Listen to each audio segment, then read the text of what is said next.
Swami said in the interview, he said, the proper study of mankind is man, and this book is the proper study of mankind.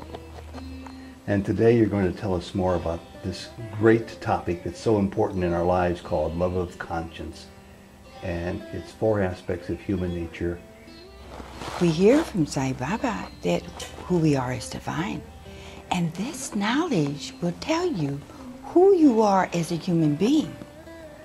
But even more so than that, it will tell you who your partner, your spouses, your family members are. Rita Bruce, it's a delight to be with you again. Thank you very much for this opportunity to hear more from your accumulated areas of wisdom from Sai Baba himself, directly or indirectly. And today you're going to tell us more about this great topic that's so important in our lives called love of conscience. And it's 4 aspects of human nature. And before I get started, I want to invite people, if they're seeing this or listening to it, that they might want to get an 8.5 by 11 piece of paper and a pencil, because you're going to go over some of the points that really are useful in our lives as we talk about this important subject. So what's number 1 in your agenda as for how you wish to start this discussion about love of conscience? Oh, Ted, first I want to thank you for giving me this wonderful opportunity and Sai Baba. This knowledge came 42 years ago, and it took a long time, and Swami finally had me write it, and he named the book Love of Conscience. Now, Swami said in the interview, he said, the proper study of mankind is man, and this book is the proper study of mankind. It's pretty profound. This knowledge will prove non-dualism without a doubt. It is Advaita, and it is in its best and purest form. Everyone will be able to use this, no matter what their spiritual path is, no matter what their spiritual beliefs are. The thing that we have all been looking for is, who am I as a human being? We hear from Sai Baba that who we are is divine.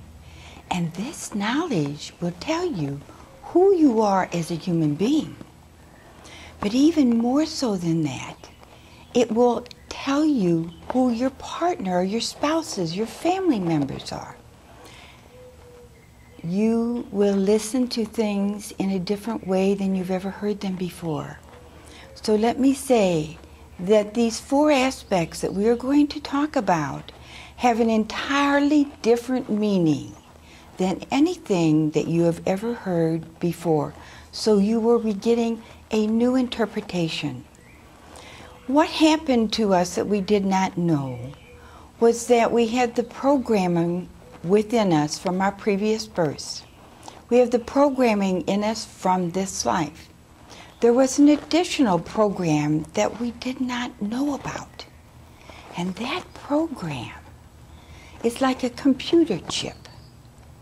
And we were assigned this before birth. The 4 aspects of human nature. I asked Swami, is this 1 energy or 4 energies? He said 1 energy, 4 aspects. So if I slip and say energy instead of aspect, please forgive me, but I called it energy for so many years.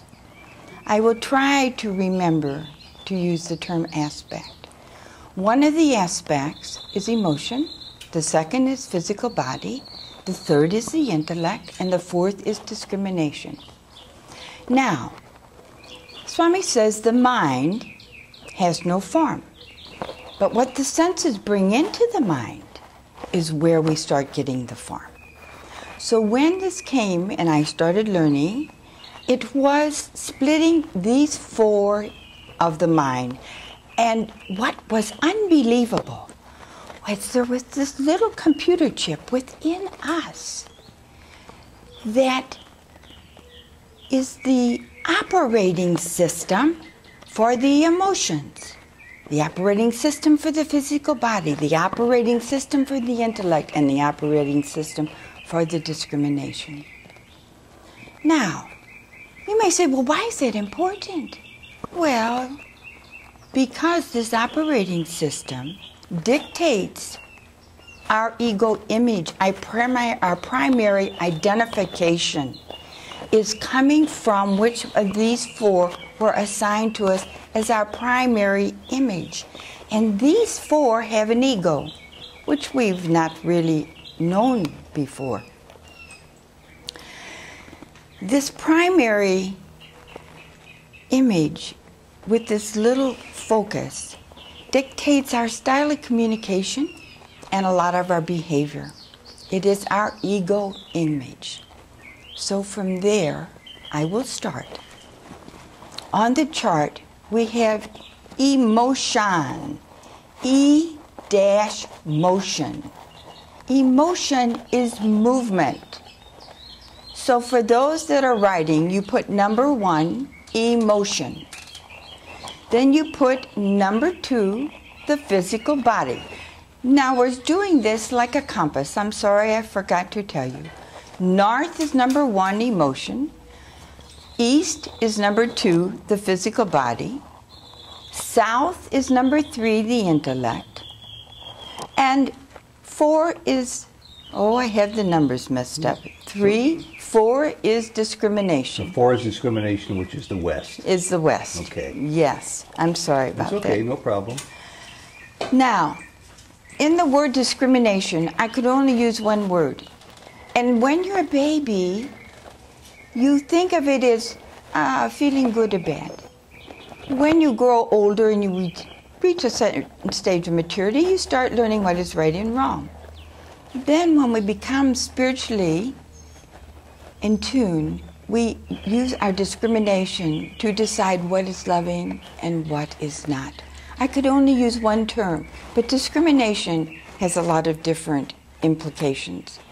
And it was a puzzle to me because the intellect and discrimination work so close together, intellect and discrimination, that it is hard to distinguish between these two. And that's what I had to do, was to split each of these. So in an interview, I said to Swami, is intellect and discrimination one or two? He said they are separate. They are two. So for this information, we are splitting each of these very finely. Emotion, feels, that's the word you put under emotion. The physical body senses. We are only talking about the sensory system in the physical body, not the entire body. Only what the body experiences through the senses. The third one, under intellect, is thinks. The intellect, in this case, thinks. It does not mean that you are intellectual or you have a lot of knowledge. It is the thinking aspect in man. Discrimination judges. You write judge, judges under discrimination. Judges, not only judges, but it could be used to decision making. It is the rational mind that takes things apart and analyzes how things work. So, feeling. Feeling is movement. We feel with every experience that we have. And when one feels, one is going to take some kind of a movement. I feel hungry, I feel tired, I feel like I want to rest, I feel like I want to do this. You observe yourself close enough, you will understand that the feeling within us is what stops us many times from doing what is right. It is the movement that creates motivation. Motivation to take some kind of action. So this is connected.